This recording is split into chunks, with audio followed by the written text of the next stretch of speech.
Muy bien, hermanos. Continuamos con la serie de predicaciones expositivas del Evangelio según San Marcos.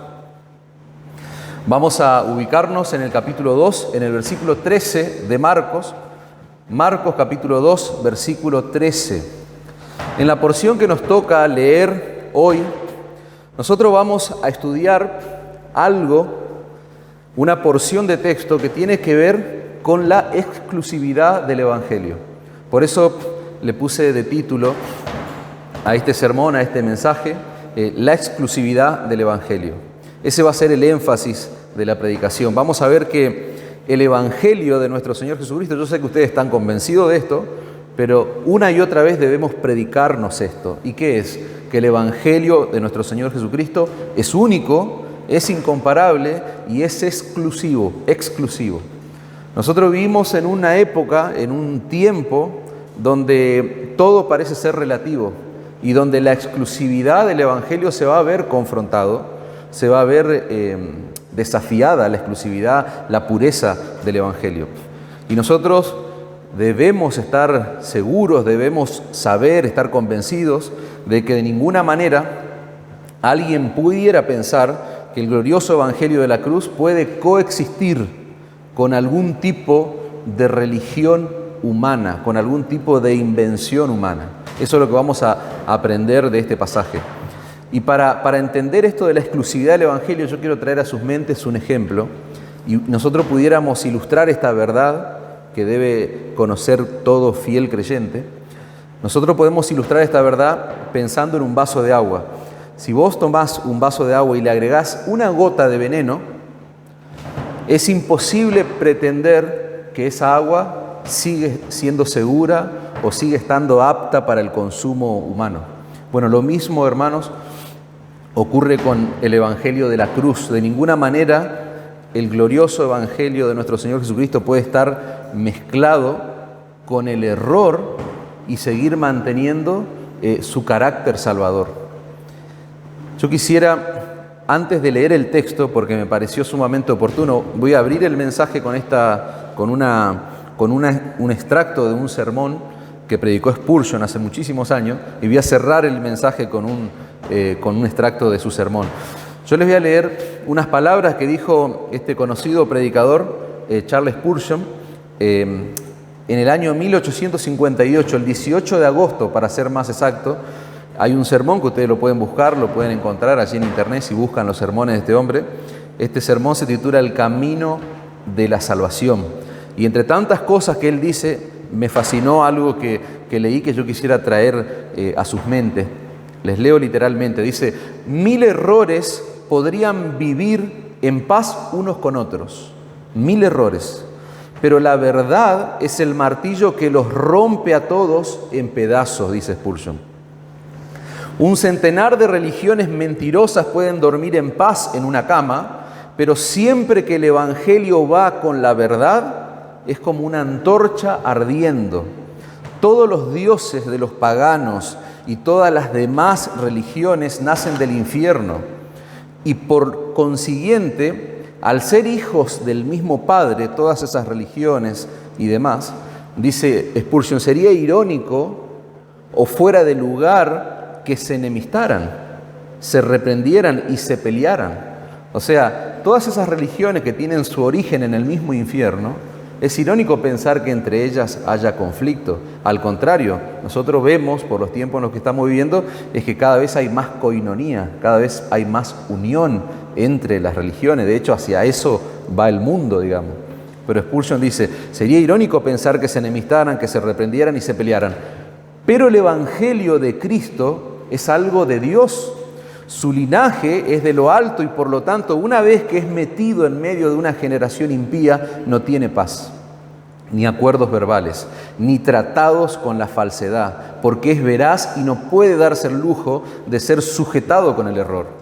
Se sostiene en sus propios derechos y da al error su merecido, declarando que no hay salvación sino en la verdad. Y esa verdad salvadora se encuentra sola y exclusivamente en el Evangelio de Cristo. Amén. Terrible, hermanos. Es imposible parafrasear este contenido que tiene ese extracto de esas palabras. Es una asombrosa descripción de lo que yo voy a intentar explicarles y predicarles acerca de la exclusividad absoluta del Evangelio.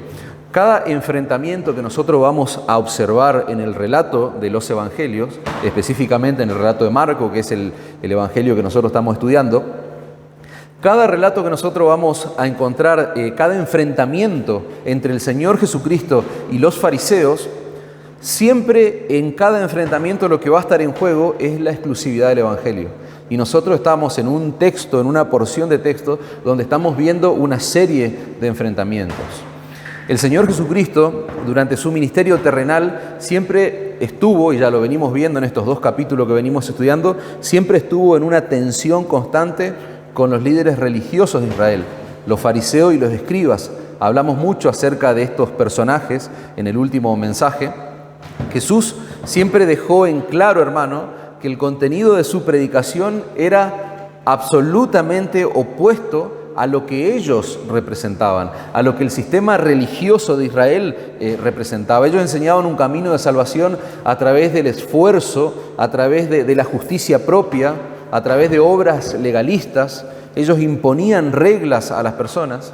En cambio, el Evangelio de Cristo se centraba pura y exclusivamente en la gracia de Dios. Eso es lo que nosotros venimos viendo del minuto 1 de la predicación del Señor.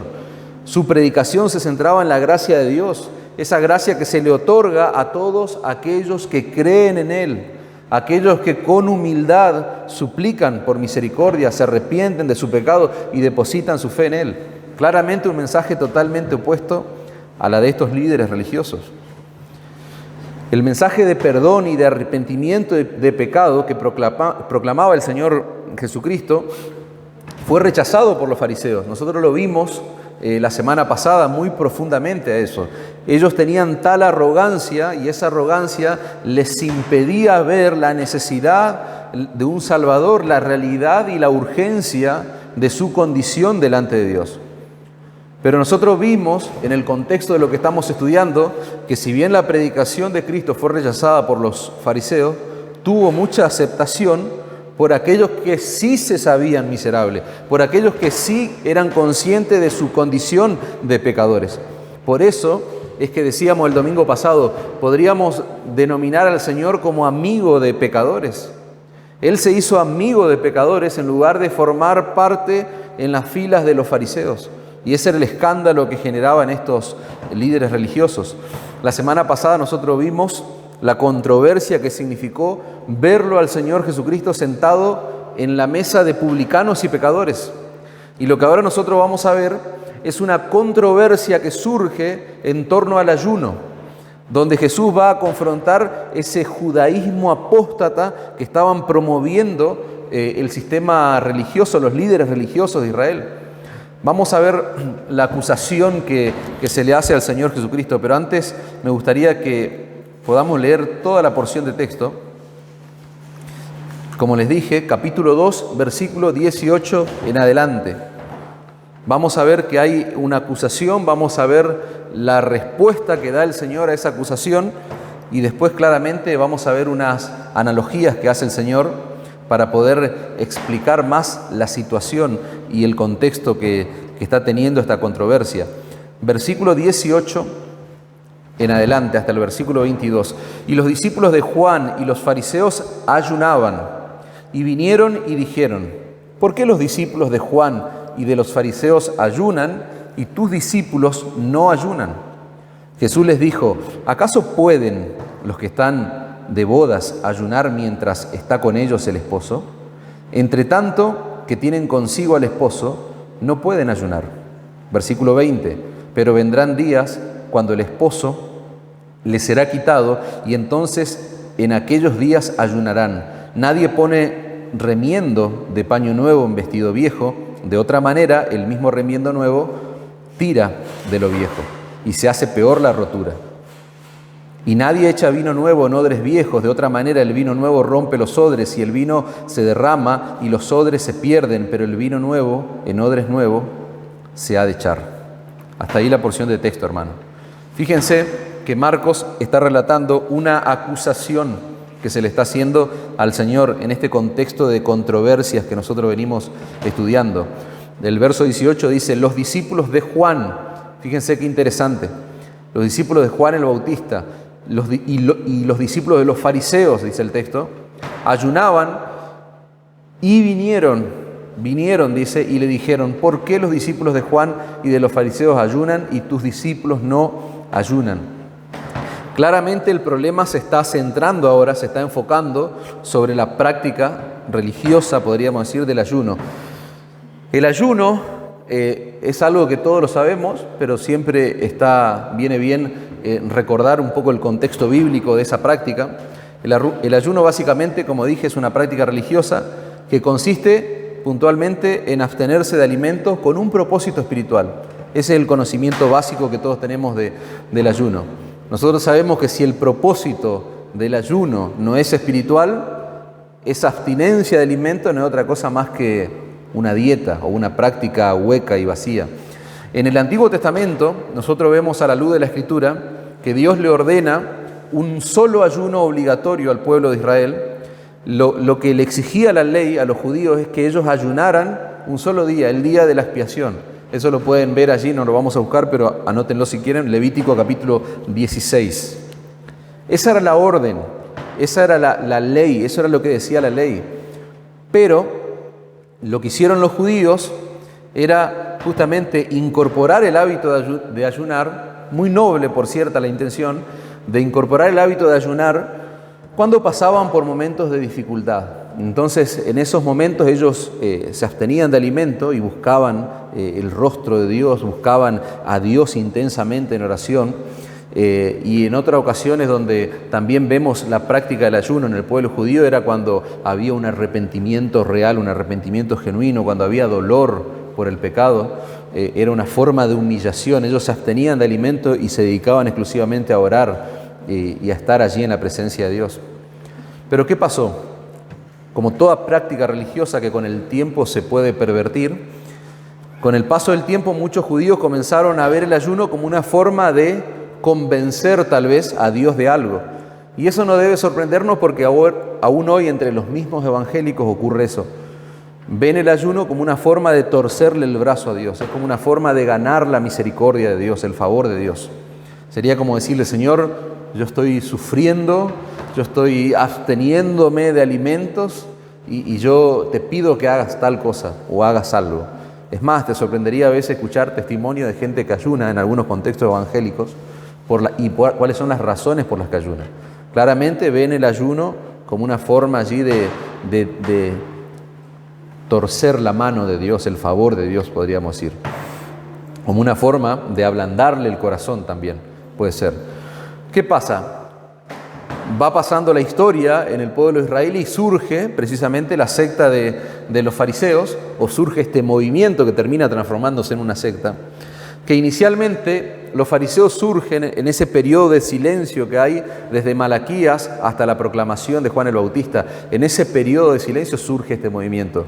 Al principio con nobles intenciones, pero claramente ellos comienzan a imponer ciertas reglas, ciertos mandatos humanos sobre el pueblo, sobre los judíos.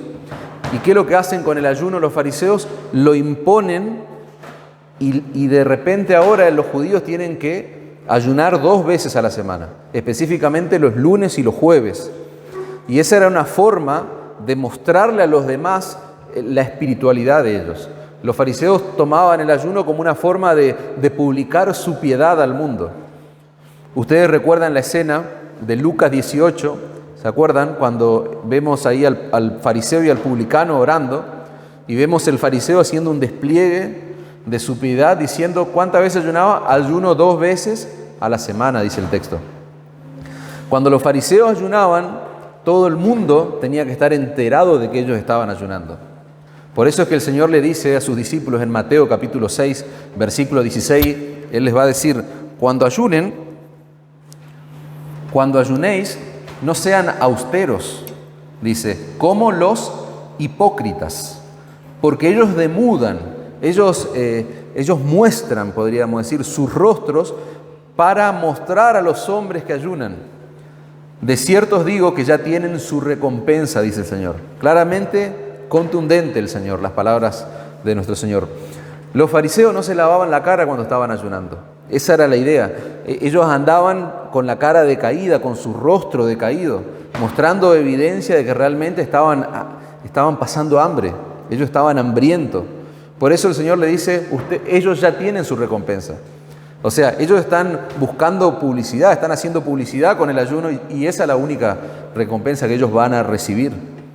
Y esta controversia acerca del ayuno, fíjense, para entender un poco el contexto, quiero que se imaginen esto. ¿Cuál es el contexto en el que esto ocurre? Ocurre inmediatamente después de esa cena que el Señor tiene en la casa de Mateo con publicanos y pecadores. Entonces vos tenés que imaginarte el escenario. El Señor y sus discípulos, ¿qué están haciendo? Están teniendo un banquete, están de fiesta prácticamente, ahí en la casa de Mateo. Ellos están cenando, ellos están comiendo, están bebiendo. Y los discípulos de los fariseos, y los fariseos mismos, ¿en qué condición están? Están a cara lavada, están ahí decaídos, están hambrientos, están pasando hambre por las imposiciones de esta práctica religiosa. Entonces ese es el escenario. Nuestro texto dice que los discípulos de Juan y los discípulos de los fariseos, y fíjense qué interesante, y miren ¿cómo podríamos decir? La necedad de los fariseos. Nunca ellos escucharon la predicación de Juan el Bautista. De hecho, se levantaron en contra de la predicación de Juan el Bautista. Y menos lo escucharon a Juan el Bautista cuando él reconoció a Jesús como ese Mesías proclamado en el Antiguo Testamento. Pero ¿qué están haciendo en esta ocasión? Estos fariseos y escribas están viendo que hay discípulos de Juan el Bautista que tienen la misma práctica que ellos tienen. Entonces se unen a los discípulos de Juan, más los discípulos de los fariseos, para confrontar al Señor Jesucristo. En pocas palabras, lo que nosotros leemos allí en esa confrontación que ellos están haciendo, en esa acusación, es como si ellos le estuvieran diciendo, si vos sos el Mesías, que vino de Dios, ¿por qué estás con tus discípulos comiendo y bebiendo nada más y nada menos que en la mesa de publicanos y pecadores? ¿Por qué no están ayunando como nosotros o, en el mejor de los casos, como los amigos como los discípulos, de tu amigo Juan el Bautista? Esa es la acusación que hay de fondo, esa es la actitud, el espíritu que hay. Fíjense la respuesta del Señor, verso 19. Jesús le dice, y esto es tremendo, hermanos, fíjense la actitud de nuestro Señor. Dice, ¿acaso pueden los que están de bodas ayunar mientras está con ellos el esposo? Entre tanto que tienen consigo al esposo, ¿no pueden ayunar? A ver, pensemos por un momento. El Señor conocía literalmente lo que decía la ley en el Antiguo Testamento. Claro que sí. El Señor sabía lo que la ley decía acerca del ayuno. El Señor sabía que la ley de Moisés ordenaba un ayuno en el año, un ayuno allí en el día de la expiación. Él podía en ese momento comenzar una discusión, no sé si teológica es la palabra, pero una discusión tal vez de orden religioso, de carácter religioso, acerca del ayuno, pero el Señor no lo hizo. Fíjense que el Señor decide ir más allá y Él aprovecha esta confrontación, aprovecha esta crítica, esta acusación que le están haciendo y le muestra a los discípulos de Juan el Bautista y a los discípulos de los fariseos que ese judaísmo apóstata que ellos están practicando es totalmente opuesto al evangelio que Él vino a proclamar, al glorioso mensaje del evangelio. ¿Por qué? Porque ahí hay una ilustración que el Señor está haciendo y yo quisiera que desglosemos esa ilustración acerca de las bodas, que cómo van a estar ayunando aquellos que están en bodas, es lo que el Señor le está diciendo. El Señor está confrontando la religión del momento, la religión organizada que lo está atacando a Él, que es la religión de los fariseos. Ellos habían impuesto una serie de reglas que lo único que hacían era hacerle la vida miserable a las personas. Pero claramente, por el testimonio de la Escritura, los discípulos de Cristo, ellos no tenían una vida miserable. ¿Por qué? Porque en el contexto que estamos estudiando se encontraban cenando, se encontraban gozándose, se encontraban celebrando. Los discípulos del Señor Jesucristo tenían una relación personal con Él, una relación directa. Había gozo en medio de ellos. Al parecer, lo que está escandalizando a los discípulos de los fariseos y de Juan el Bautista y a los mismos líderes religiosos es que estos hombres pecadores, miserables, que están siguiendo a ese supuesto Mesías, están gozosos, están alegres, se están deleitando con ese maestro que ellos están teniendo. Y cuando uno ve esto y analiza esto, fíjense qué hermoso resumen de una definición de cristianismo. El cristianismo, podríamos decir, hermanos, que es literalmente eso, es estar con Cristo y estar en Cristo. ¿Cómo? ¿Aburridos, amargos? No, alegres, gozosos, deleitándonos en Él. Lo que Jesús le está diciendo a esta gente es que sus discípulos no pueden ayunar en ese momento porque Él está con ellos. Escuchen esto, sus discípulos no pueden ayunar con Él porque Él, su persona, está allí en medio de ellos. Y estar con Jesús, podríamos parafrasear el texto, estar con Jesús es como estar en una fiesta de bodas. Eso es lo que nosotros podemos entender. Es como estar en una celebración continua. Los que siguen a Jesús, los que son discípulos de Jesús, no son simples invitados a la boda. No, los que siguen a Jesús, los que son discípulos de Jesús, por el testimonio que encontramos en la palabra de Dios, son la novia de esa boda, de esa fiesta de boda. Son la flamante esposa, podríamos decir. Entonces, imagínate un escenario como ese, como una novia, como aquella esposa flamante va a estar ayunando en esa fiesta, es lo que el Señor le está diciendo. Para entender esto, nosotros tenemos que conocer el contexto de lo que era una celebración en Israel, la celebración de una boda. La celebración de un casamiento era toda una aventura, podríamos decir, era un evento sumamente importante, duraba una semana la fiesta. Los novios no se casaban y se iban de luna de miel como es común en nuestra, o al menos inmediatamente, como es común en nuestra cultura, sino que en Israel una boda duraba 7 días, había una celebración continua durante esa semana. Es más, algunos historiadores dicen que se los trataba como reyes a los novios. De hecho, en algunos casos hasta se los coronaba, se les daba una corona tanto a él como a ella. Era una ocasión de mucho gozo, de mucha alegría.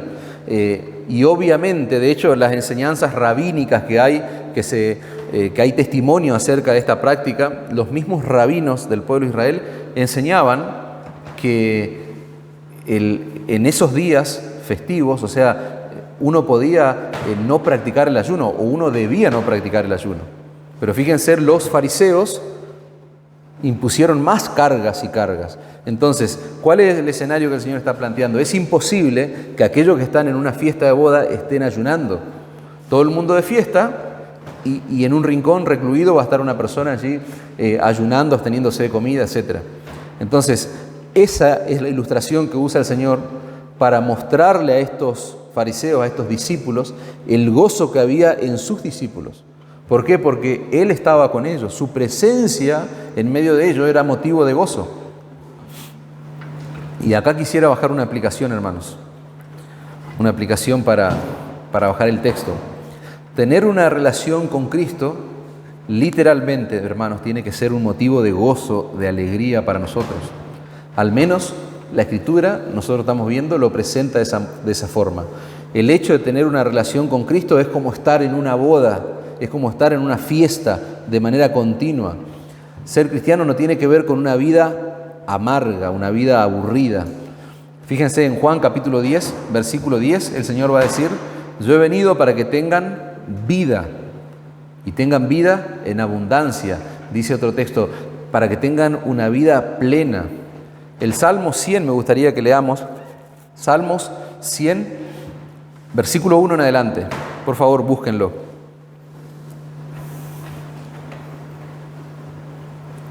El Salmo 100 es precioso, hermanos. Y podríamos decir, es una perfecta ilustración de cómo deben ser los cristianos. Salmo 100, capítulo 100, versículo 1, dice: cantad alegres a Dios, habitantes de toda la tierra. Cantad alegres a Dios, dice la lenguaje actual. Griten con todas sus fuerzas, ¡viva Dios! Es lo que está diciendo.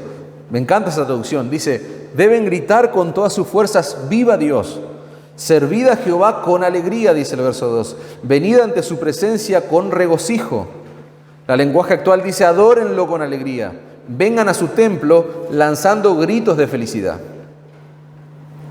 ¿Vas entendiendo cuál debe ser la actitud y el carácter de los cristianos? ¿Cómo debemos vivir nuestra vida con Cristo? El versículo 3 dice, reconoced que Jehová es Dios, Él nos hizo y no a nosotros mismos.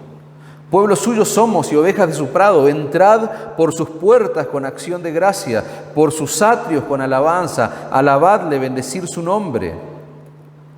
Porque Jehová es bueno, para siempre su misericordia y su verdad por todas las generaciones. Qué hermoso texto, hermanos. Esto nos demuestra cómo debemos vivir la vida cristiana, cómo debemos vivir cuando estamos juntos en el templo adorando a Dios.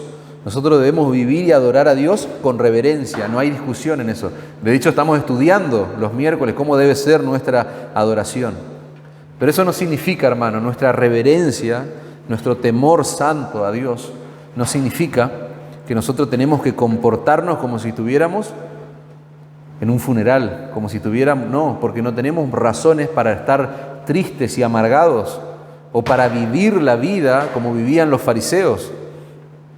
Jesús está en medio nuestro, hermanos. Él los prometió. Su presencia tiene que ser motivo de gozo, tiene que ser motivo de alegría, no de tristeza. Volviendo al tema del ayuno, hermanos, fíjense cómo Jesús no está diciendo de ninguna manera que los cristianos no deben ayunar. Tal vez uno pudiera preguntarse en este momento, entonces, ¿es malo practicar el ayuno? ¿Es malo que yo hoy, en nuestros días, pueda practicar esto? Bueno, fíjense el verso 20, Marcos 2:20. Vendrán días cuando el esposo le será quitado, dice el texto. Y en esos días sus discípulos ayunarán.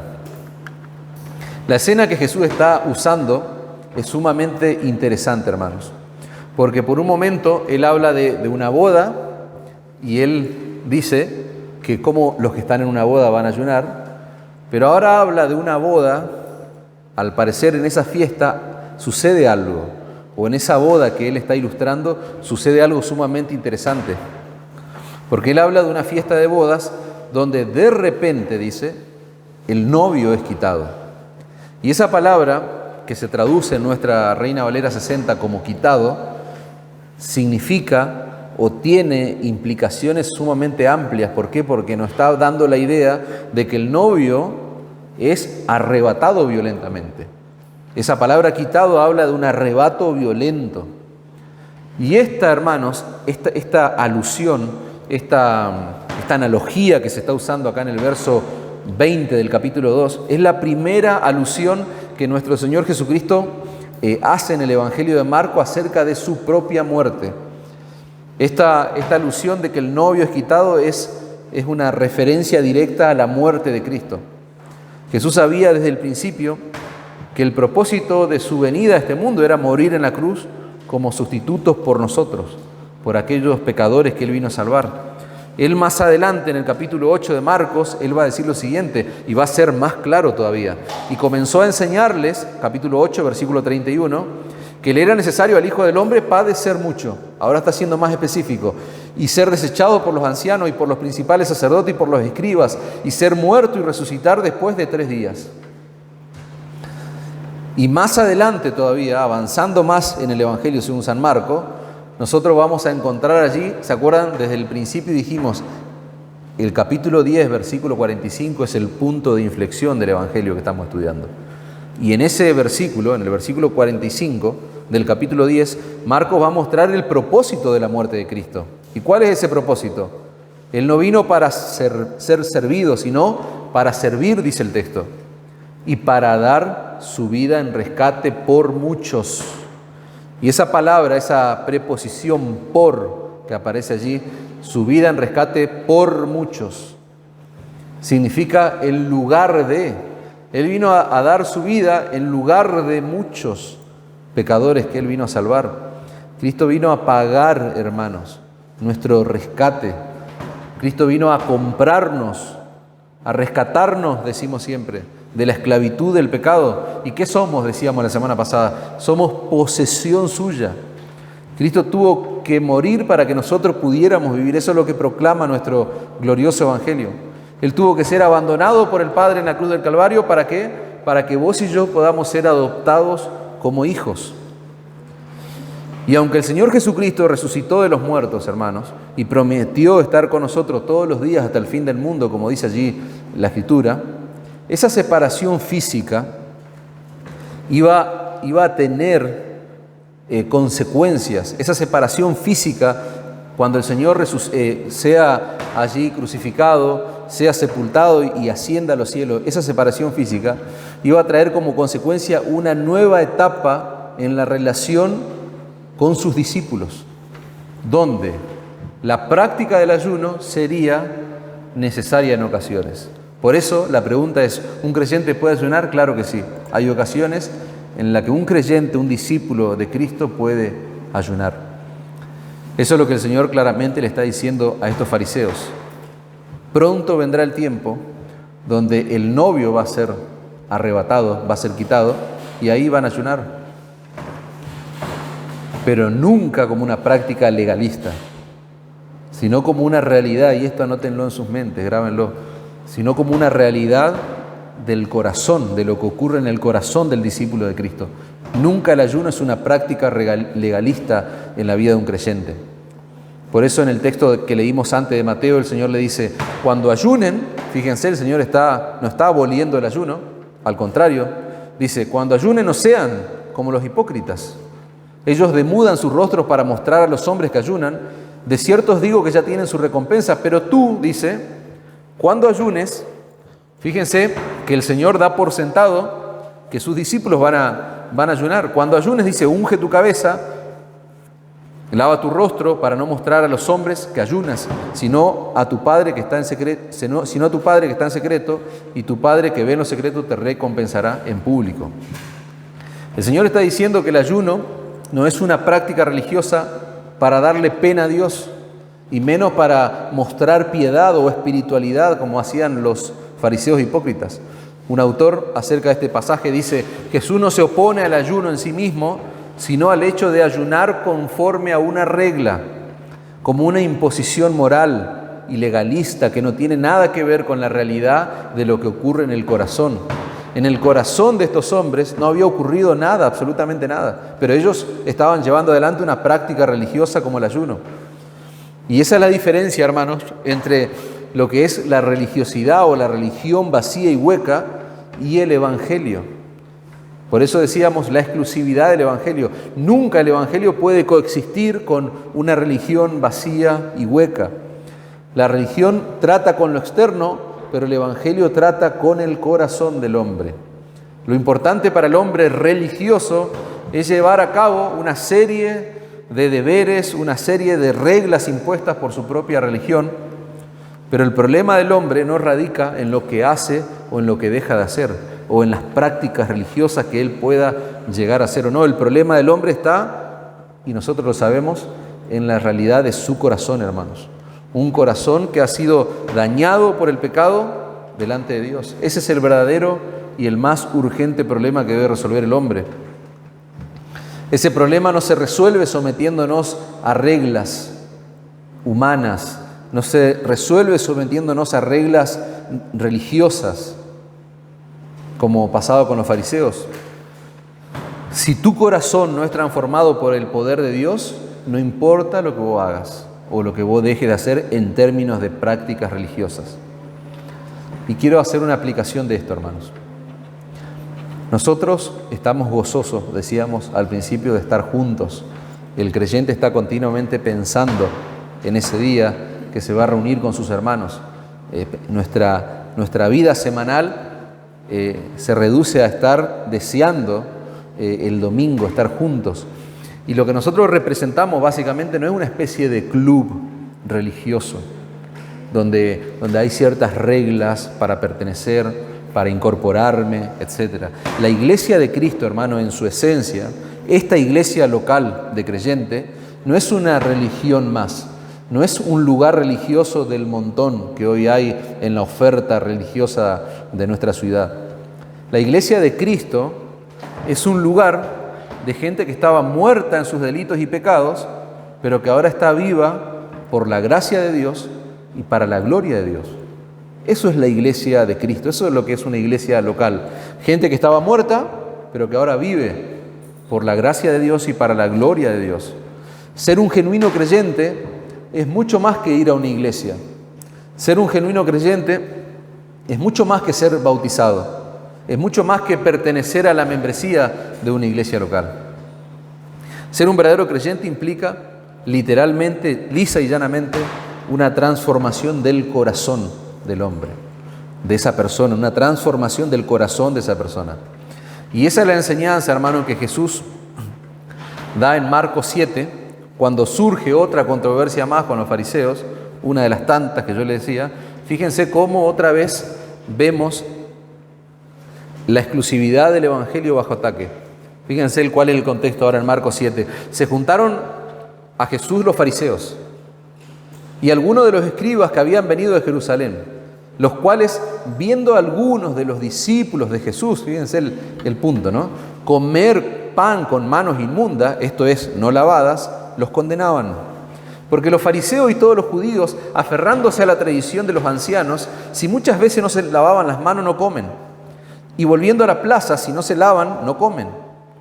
Y otras muchas cosas hay que tomaron para guardar, como lavamiento de los vasos de beber, de los jarros, de los utensilios de metal, de los lechos, etc. Le preguntaron pues los fariseos y los escribas: ¿por qué tus discípulos no andan conforme a la tradición de los ancianos, sino que comen pan con manos inmundas?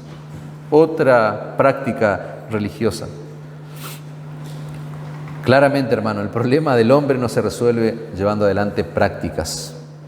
Nosotros sabemos, porque lo enseñamos, hablando de esta práctica, creo que todos le enseñamos o hemos sido enseñados en esta práctica de lavarnos las manos antes de comer, pero claramente es un asunto que tiene que ver con higiene, no es un asunto que tiene que ver con religión o con una práctica como para ser aceptado por Dios, para ser agradable a los ojos de Dios. Bueno, ese es el problema que tenían estos hombres.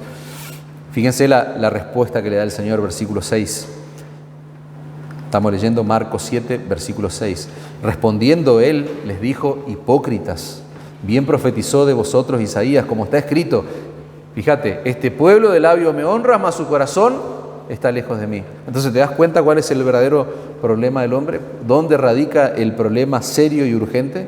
Pues en vano me honran, dice el versículo 7, enseñando como doctrinas mandamientos de hombres, porque dejando el mandamiento de Dios, os aferráis a la tradición de los hombres, los lavamientos de los jarros y de los vasos de beber, y hacéis otras muchas cosas semejantes.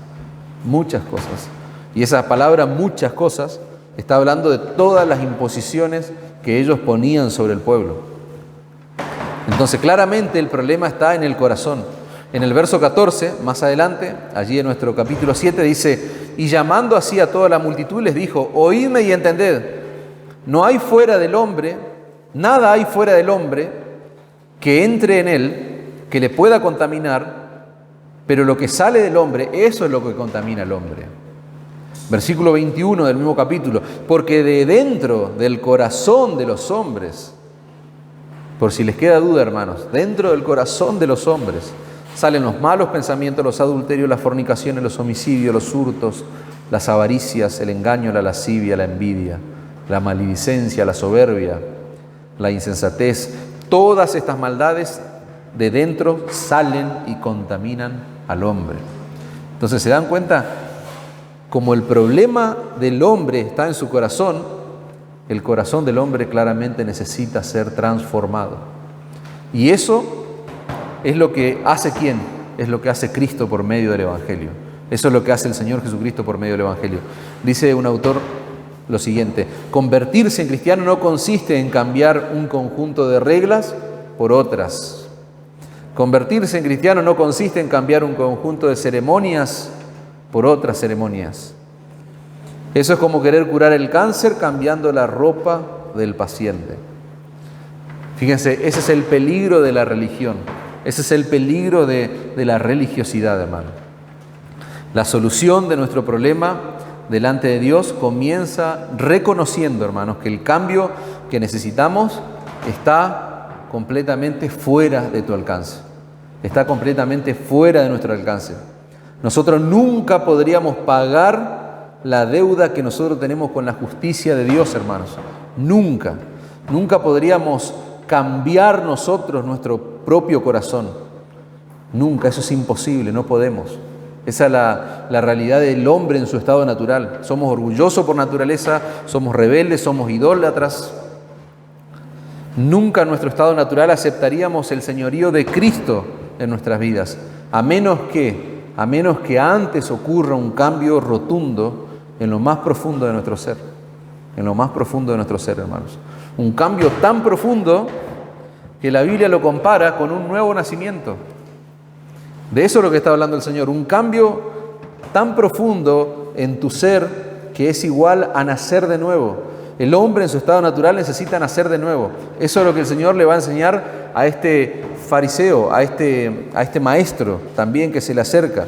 Nicodemo era un fariseo, en Juan capítulo 3. Nicodemo era un fariseo, pero fíjense, Nicodemo, a pesar de estar en esa secta religiosa, él era un hombre decente, era un hombre muy religioso, era un maestro de su religión. Y para colmo de males, Nicodemo lo veía al Señor Jesucristo como alguien que era enviado de Dios. Hasta ese momento no lo veía como Dios mismo, pero lo veía como un enviado, reconocía al Señor como un maestro. Por eso en Juan 3:1 dice, había un hombre de los fariseos que se llamaba Nicodemo, un principal entre los judíos. Este vino a Jesús de noche y le dijo, Rabí. Rabí es una palabra que tiene un significado sumamente alto. Él lo está identificando como un maestro. Sabemos que has venido de Dios como maestro porque nadie puede hacer estas señales que tú haces si no está Dios con él. Respondió Jesús y le dijo, de cierto te digo, el que no nace de nuevo, acuérdense, estamos hablando de la transformación que tiene que haber y que la Biblia le llama nuevo nacimiento. El que no nace de nuevo, le dice, no puede ver el reino de Dios. El versículo 4, Nicodemo, fíjense, ¿cómo puede un hombre nacer siendo viejo? ¿Puede acaso entrar por segunda vez al vientre de su madre y nacer? El Señor le dice, de cierto te digo. Ese de cierto te digo, el Señor está como reenfatizando una verdad que Él tiene que grabársela en su corazón, tiene que entender la cabalidad. Dice, de cierto te digo, que el que no naciere del agua y del Espíritu no puede entrar en el reino de Dios. Lo que es nacido de carne, carne es. Lo que es nacido del Espíritu, Espíritu es. No te maravilles de que te dije otra vez, es necesario, Nicodemo, nacer de nuevo para entrar en el reino de Dios. El Señor le está diciendo a este hombre religioso, a este hombre decente, a este hombre moral, a este hombre que sin duda tenía una reputación intachable, el que no nace de nuevo no puede ni ver ni entrar en el reino de Dios. Así es el hombre, hermanos, en su estado natural.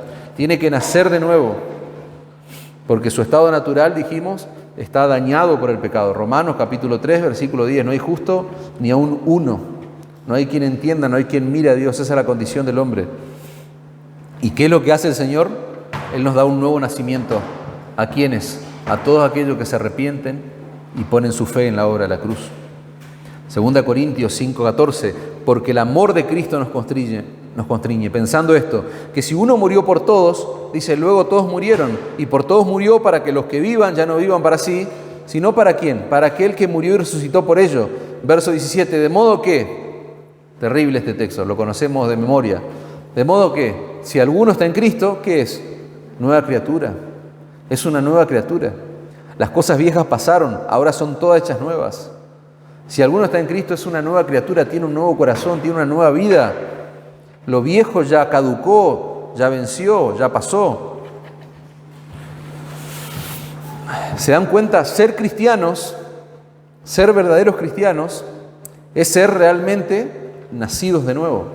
Un verdadero cristiano es alguien que nació de nuevo, es alguien que experimentó un cambio radical en su vida. Y yo quiero que tu atención esté puesta acá. Ser cristiano, repito, es alguien que nació de nuevo. Y la pregunta es, ¿naciste de nuevo? O sea, ¿pasaste por un cambio radical hasta a este nivel?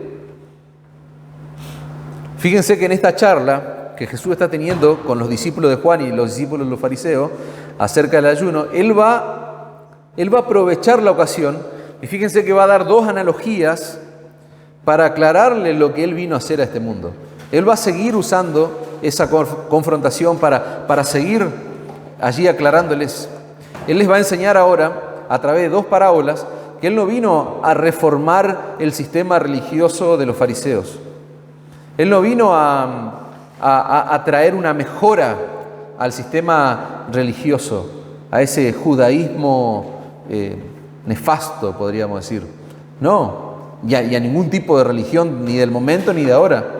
Él lo que vino es a traer algo completamente distinto, es a traer algo completamente nuevo. Va a decir, nadie pone, versículo 21, remiendo de paño nuevo en vestido viejo. De otra manera, el mismo remiendo nuevo tira de lo viejo y se hace peor la costura. El Señor está diciendo algo que muy probablemente las mujeres de esa época lo entendían cuando el Señor está usando esta ilustración, pero Él está enseñando una verdad sumamente profunda. Él lo que está diciendo con esta ilustración es que si vos usas un pedazo de tela nuevo para remendar, para surcir, podríamos decir, no sé cuál sería el término que se aplica, pero a un vestido viejo, cuando ese vestido se lave, ese vestido viejo, ¿qué va a pasar con ese paño? Se va a encoger.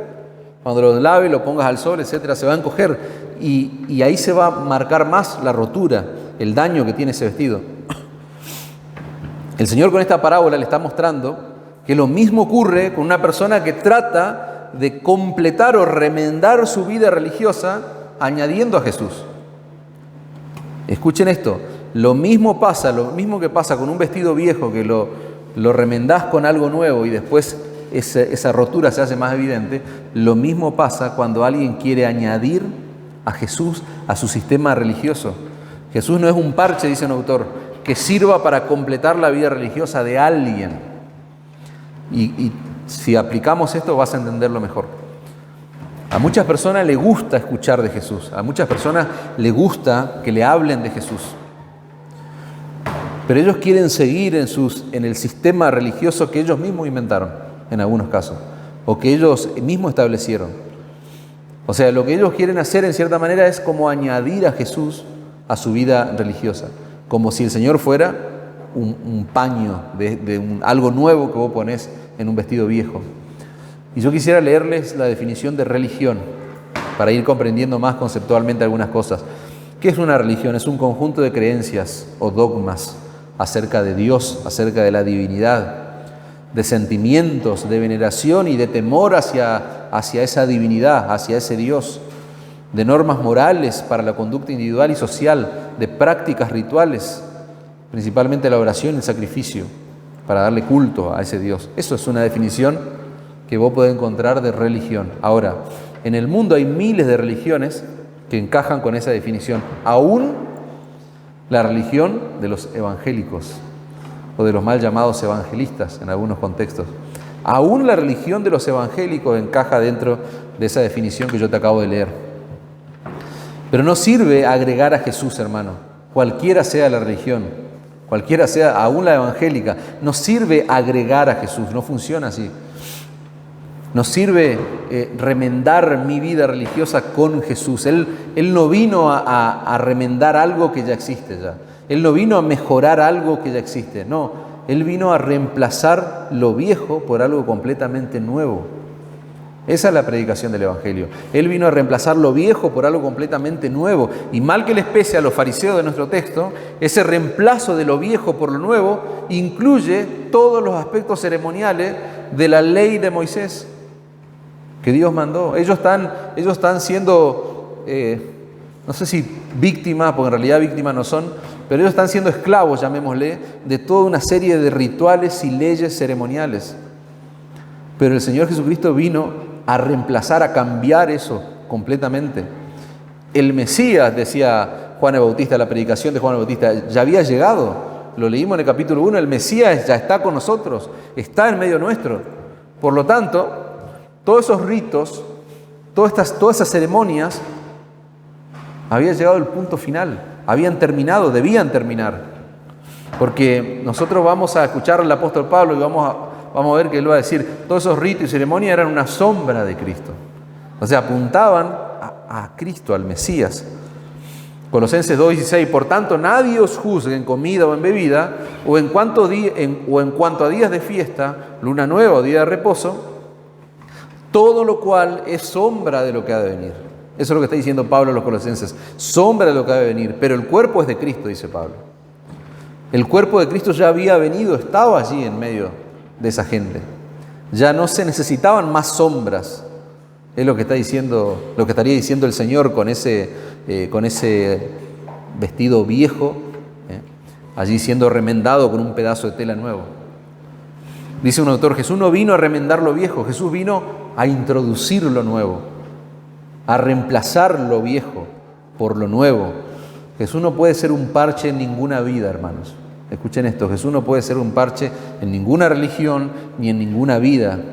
La vida del creyente se resume en solo Cristo. Solo Cristo, es solo Jesús y nada aparte de Jesús, solo Cristo. Esa es la exclusividad del Evangelio. Por eso es chocante, es confrontador para la mente del hombre en un estado natural, proclamar a los cuatro vientos y decirle todo se conduce a Cristo, todo se trata de Cristo y no tu religión, cualquiera sea tu religión, cualquiera sea tu decencia, tu moralidad. Todo, solo Cristo. Y sin Cristo, nada sirve. ¿Por qué? Porque el único que puede transformar el corazón de esa persona es Cristo, no es ninguna religión, no es ninguna práctica religiosa. El Señor Jesucristo dijo, Juan 14:6, yo soy el camino, yo soy la verdad, yo soy la vida. Nadie viene al Padre. Escucha bien, nadie viene al Padre, si no es por mí. O sea, Él es el camino que el Padre estableció. Él es la verdad. Él es la verdad que confronta, decía Spurgeon al principio, todos esos errores. Él es la verdad. Él es esa antorcha, decíamos, que se enciende en medio de un montón de religiones falsas. Hechos 4:12, en ningún otro hay salvación, porque no hay otro nombre bajo el cielo, dado a los hombres, en el que podamos ser salvos. 1 Timoteo 2:5, porque hay un solo Dios, hay un solo mediador entre Dios y los hombres. ¿Quién? Jesucristo hombre. Él es todo lo que un hombre, una persona necesita, hermanos. La otra ilustración que usa el Señor es la misma enseñanza, es la de vinos nuevos en odres viejos, dice versículo 22. Y nadie echa vino nuevo en odres viejos. De otra manera, el vino nuevo rompe los odres y el vino se derrama. Y los odres se pierden, pero el vino nuevo en odres nuevos se ha de echar. Y es la misma enseñanza de la analogía o de la parábola anterior, allí del vestido viejo con el parche nuevo. Los odres en los que se echaba el vino en esos días se hacía generalmente en pieles de cabra. Y esas pieles de cabra, con el paso del tiempo, se iban secando y perdían cierta elasticidad. Entonces, cuando se echaba vino nuevo en un odre nuevo, no había problema porque esa elasticidad estaba. Cuando el vino fermentaba, eso se iba expandiendo. Pero el problema era cuando echabas vino nuevo en un odre viejo. Cuando empezaba a fermentar el vino, tarde o temprano lo que terminaba ocurriendo, se terminaba inflando y reventando ese odre, lo que está diciendo el Señor. Entonces Él le quiere mostrar a esta gente, el Señor Jesucristo les quiere mostrar que el Evangelio de la gracia de Dios nunca va a poder armonizar o va a poder tener sintonía con esa estructura antigua del judaísmo y con ningún tipo de religión, claramente. No, Él vino a reemplazar toda esa estructura vieja y antigua. Un autor dice lo siguiente, comentando sobre esto: el vino nuevo de la gracia solo puede ser echado en un nuevo corazón transformado por el poder del Evangelio. No se puede echar vino nuevo en un odre viejo. No podemos pretender hacer una asociación, dice, entre lo nuevo y lo viejo, entre la religiosidad y el Evangelio, porque esa asociación nunca funciona. Y eso es real, hermanos. Yo no sé si ustedes se dieron cuenta, pero claramente esta controversia que estamos estudiando, este asunto que tiene que ver con el ayuno, en realidad el corazón del texto, la verdad detrás de esta controversia, tiene que ver con la exclusividad absoluta del Evangelio de Cristo. No hay asociación, hermanos, no hay vínculo, no hay una simbiosis entre el Evangelio y cualquier otra religión humana. Absolutamente nada, hermanos. Esto derrumba cualquier intento de ecumenismo, de unidad, digamos. Al contrario, destrozamos toda esa idea que hoy gira en nuestro mundo, digamos, con el texto que nosotros estamos estudiando. Conclusión, hermanos. Hay una serie de consideraciones, aplicaciones finales que aprendemos. El cristiano, hermano, es una persona, y quiero reiterar eso, el cristiano es una persona que ha recibido una vida nueva, una nueva vida, como vos quieras, como te guste ahí el orden de las palabras, una vida completamente diferente a la vida que tenía antes. Acordate, Cristo no vino a agregarle color, detalle a tu vida, no. Cristo vino a transformar nuestra vida, nos dio una nueva vida, somos nueva criatura. Eso significa una vida absoluta y totalmente diferente a la que teníamos antes. Antes de ser cristianos nosotros éramos ese vestido viejo al que no se le podía poner el parche nuevo, ese parche de Jesús, podríamos decir. Nosotros éramos ese odre viejo al que no se le podía echar ese vino nuevo, la gracia redentora de Cristo. ¿Por qué? Porque literalmente nos hubiese, como dice allí la ilustración, nos hubiese reventado, nos hubiese aplastado, nos hubiese destrozado. El Señor Jesucristo tuvo que hacernos nuevo, un nuevo corazón, una nueva persona. Cristo ha transformado nuestra vida, hermano. Dice Juan 17:3, esta es la vida eterna, que te conozcan a ti, el único Dios verdadero, y a Jesucristo a quien has enviado. El Señor Jesucristo se transformó, no transformó solo nuestra vida, Él se transformó en nuestra vida ahora. Él es nuestra vida. La vida eterna consiste en comunión exclusiva con Cristo, hermanos. Otra consideración final. Nosotros no solamente recibimos una nueva vida, recibimos un nuevo gozo, una nueva razón por la cual vivir, por la cual tener alegría. Es más que evidente, hermano, que esa analogía de las fiestas, de las bodas que nosotros vimos, que estudiamos recién. En Juan capítulo 15, versículo 11 dice, estas cosas os he hablado para que mi gozo esté en vosotros y vuestro gozo sea cumplido. El Señor no solamente se transformó en nuestra vida, Él es nuestro gozo, hermanos. Dice el Señor, mi gozo esté en vosotros. Nosotros no solamente disfrutamos de vida nueva, sino que disfrutamos de un gozo que no se puede describir con palabras, hermanos. Nosotros tenemos el gozo por saber que todos nuestros pecados fueron perdonados. Eso tiene que redundar en gozo inefable en el corazón del creyente. El gozo de saber que nosotros podemos morirnos ahora mismo y vamos a abrir los ojos en la presencia de Dios. El gozo de saber que ese Dios que creó los cielos y la tierra es nuestro Padre. ¿Se acuerdan lo que decíamos la semana pasada? Imagínate la escena, el Dios del universo sentado a la mesa con esos pecadores. Y nosotros tenemos el gozo de saber que un día nos vamos a sentar a la mesa con Cristo, nuestro amado, nuestro Salvador. Nosotros tenemos el gozo, hermanos, de saber de que cuando nosotros oramos y decimos, Padre nuestro que estás en los cielos, sus oídos están atentos a nuestro clamor. ¿Vos te das cuenta de eso? O sea, cuando vos orás, el oído de Dios está atento a tu clamor, como si vos fueras el único creyente que está orando en ese momento. Eso es terrible, hermanos. El gozo es saber que tenemos una herencia en los cielos, solo por estar con Cristo y por estar en Cristo, hermano. Tenemos el gozo de una fiesta de boda y nosotros no somos los invitados, nosotros somos la novia, somos la esposa. No porque estamos siguiendo un conjunto de reglas, sino porque nos hemos entregado a Cristo en arrepentimiento y fe. Eso tiene que traer gozo, hermanos. Otra consideración final. Nosotros aprendemos de esto que ahora somos discípulos de Cristo y tenemos un nuevo dueño. O sea, no pertenecemos más al mundo de las tinieblas, ahora pertenecemos a Cristo. Los fariseos van y le preguntan, ¿por qué los discípulos de Juan y los discípulos de los fariseos ayunan y tus discípulos no ayunan? Tus discípulos. Si vos fuiste transformado, si vos tenés una nueva vida, si vos tenés un nuevo gozo en tu corazón, vos tenés un nuevo dueño, somos discípulos de Cristo, somos seguidores de Jesús. No tenemos una relación con Cristo basada en el legalismo, en el cumplimiento de ciertas reglas, lo cual no significa tampoco que podemos vivir la vida como queremos. El legalista se apega a un conjunto de reglas, pero el cristiano hemos ido a vivir por amor a Jesús. Todo lo que nosotros hacemos, la manera en cómo vivimos, nuestra piedad se reduce al amor que ahora sí tenemos por Cristo, por lo que Él ha hecho por nosotros. Lo que hacemos, la manera en que vivimos, lo hacemos por la motivación del Evangelio, hermano. Porque nuestra vida fue transformada por Cristo, no por reglas impuestas.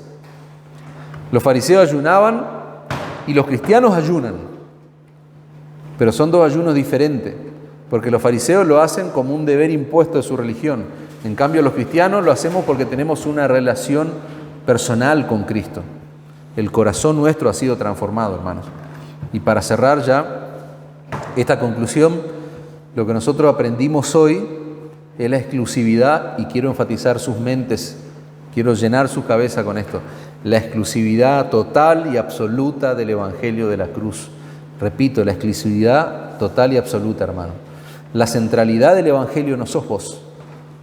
La centralidad del Evangelio no es el pecador redimido. La centralidad del Evangelio es Dios mismo, hermano. Y nunca el glorioso Evangelio de Dios, el Evangelio de la cruz, dijimos, al principio va a coexistir con alguna otra religión de invención humana.